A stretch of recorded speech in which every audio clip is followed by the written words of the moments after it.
আলো কি মন কথা কହୁଛ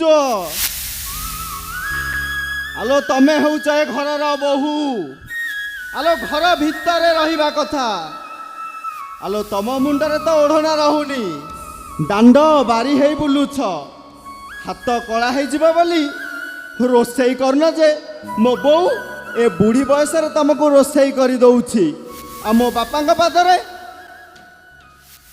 ତେଲ ଟିକେ ବି ଘଷି ଦଉନ ଯେ ମତେ ଘଷି ଦବାକୁ ପଡୁଛି। ତାହେଲେ ମତେ କାହିଁକି ବାହା ହଉଥିଲ? ବାଡୁଆ ରହି ବାପା ମାଙ୍କର ସେବା କଲନି। ସକଳ ତୀର୍ଥ ତୋ ଚରଣେ ବଦ୍ରିକା ଯିବି ମୁଁ କି କାରଣେ ଆଲୋ ଏ ଶୁନି